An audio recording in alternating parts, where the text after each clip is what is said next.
você, João Magalhães? Tudo bem, Douglas Cordeiro. Boa tarde para você, boa tarde ao nosso telespectador. Você viu a alegria do Neném quando veio o...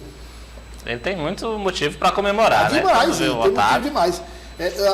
Da mesma forma, ele vai comemorar quando ele vê. Se ele começar a fazer umas visitas lá no Morro Chapéu e tal, aí ele vai começar também a achar. Pode ser que ele fica pulando como se estivesse comemorando um gol. Quando eu entrar no estúdio, pode ser que ele fique alegre.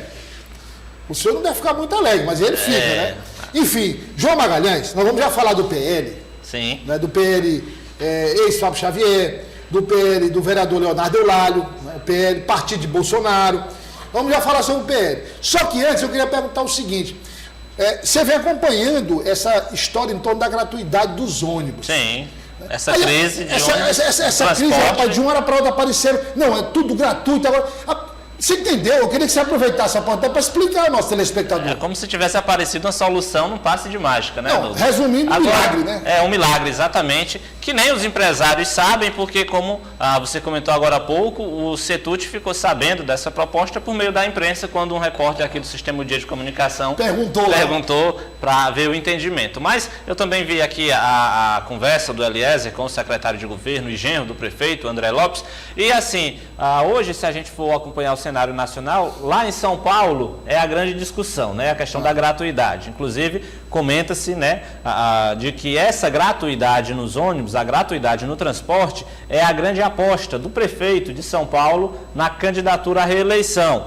Todo mundo lembra que ele assumiu após a morte de Bruno Covas, então ele nunca disputou assim, uma eleição majoritária, não é muito conhecido pela população e está apostando, a aposta dele para se viabilizar como candidato à reeleição é a gratuidade do transporte. Só que lá é muito... Oi? O modelo é o mesmo? Só que lá, não, o modelo lá é bem claro, né? Há até críticas, mas as críticas lá é no sentido de que a prefeitura vai ter que aumentar muito o aporte financeiro. Porque se você tem um sistema, é óbvio que ele tem custos. E aí, se ele tem custos... Só para resumir aqui, cada passageiro que ingressa em um veículo gera um custo. Exatamente. E a grande questão é de que lá, pelo menos pelo projeto que tem sendo discutido lá em São Paulo, é mais fácil a gente compreender, porque lá eles dizem, olha, tem esse custo e as receitas do sistema, do fundo, vai vir das empresas, né, que pagam o auxílio transporte aos seus trabalhadores,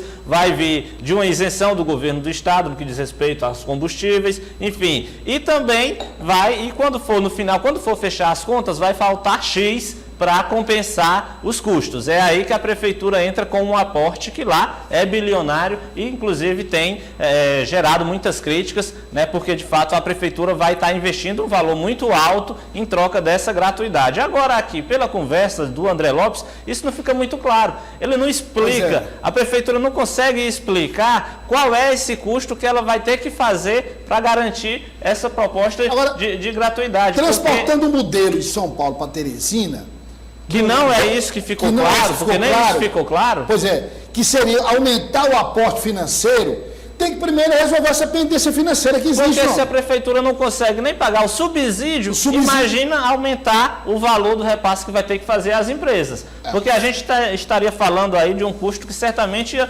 triplicar, no mínimo, né? E hoje, se a prefeitura não consegue pagar 2 milhões, 2,2 milhões, vamos supor, por mês, para as empresas, para completar o subsídio, imagina então... 5, 6... Não, bem mais. 10, no mínimo, exatamente, vai ficar na casa de no mínimo aí entre 8 a 10 milhões por mês que a prefeitura teria. Vai pagar esse valor todo mês? Por ano, a gente teria aí um custo de 100 milhões ou até mais. Então, isso se de fato for o mesmo modelo que está sendo discutido em São Paulo, o que nem isso fica claro, porque a prefeitura não consegue explicar nem de fato como é essa criação do fundo de receita. E olha, essa gratuidade, ela resolve parte do problema. Sim. Mas o problema estrutural do transporte público em Teresina, se a gente considerar todos os problemas, todos os aspectos, as reclamações dos usuários, tudo isso não se resume apenas à gratuidade. A gente está falando tem outras questões que também vão precisar ser resolvidas e que tem que haver investimento por parte da prefeitura. Mas nós vamos acompanhar, o Renato também vai providenciar o CETUT, porque o CETUT, ele rapaz, um projeto dessa magnitude, o CETUT saber pela imprensa, tu tira por aí como é a organização o planejamento, o diálogo. Mas vamos virar a chave que o Renato tá zangado. Ó, vamos lá, ele tá puxando aqui olha o nome do... Não, Charles? É não, rapaz. Gutenberg. É o Gutenberg. Meu amigo. Gutenberg Charles, né? Não é Charles Gutenberg. Ministro, troca o nome do rapaz, pelo amor de Deus. Vamos agora falar de política. O PL, João, PL, o Partido Liberal, o Partido de Bolsonaro e tal, que antes da filiação de Bolsonaro era de Fábio Xavier, que depois saiu do PL, foi pro PT. PL orgânico, né? É o PL orgânico. Xavier Neto. Xavier Neto, lá atrás, Neto. o saudoso Xavier Neto, que realmente, pra gente que acompanha a política, quando fala a gente lembra ainda hoje de Xavier Neto. A questão ficou assim. A ligação do vereador Leonardo Eulalio com o Fábio Xavier, que foi pro PT, Leonardo Eulalio ficou no PL. E agora, depois da eleição, dessa derrota do presidente Bolsonaro, e dessa confusão lá em Brasília, o presidente Valdemar da Costa Neto se manifestou, disse que o PL não apoia esse tipo de vandalismo. Eu fiz esse rodeio todo que é para chegar aqui. No Piauí. Como é que fica o PL no estado? Olha, um processo de reestruturação na sigla, Douglas. O PL, de fato, comandado por Valdemar da Costa Neto, o PL foi, de certa forma, emprestado. Ele não é presidente, é o dono, né? Cedido a Jair Bolsonaro para que ele concorresse à eleição. Concorreu, perdeu. Agora, Valdemar da Costa Neto certamente vai empreender esforços numa tentativa de reestruturar a sigla. E isso passa aqui no Piauí pela entrega do PL a um grupo orgânico do partido, né? Que é tirando o PL das mãos daquele grupo, da jornalista Samanta, do próprio coronel Diego Melo, enfim, e entregando a sigla para alguém vinculado diretamente a Valdemar da Costa Neto, que neste caso é o vereador de Teresina, Leonardo Eulalio. É uma forma, inclusive, de deixar o PL mais à vontade no Nordeste, já que aqui nesta região a sigla mantém um diálogo, de certa forma, com o presidente Luiz Inácio Lula da Silva. É algo que todo mundo já está aguardando para os próximos capítulos do PL,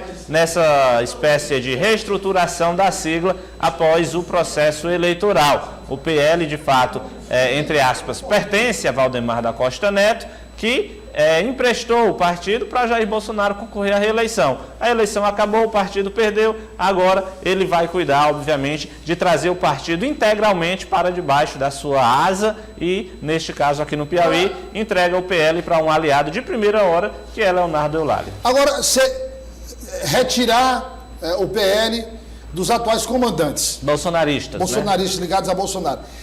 Isso quer dizer um afastamento, porque olha, falando em PL, viu, Renato?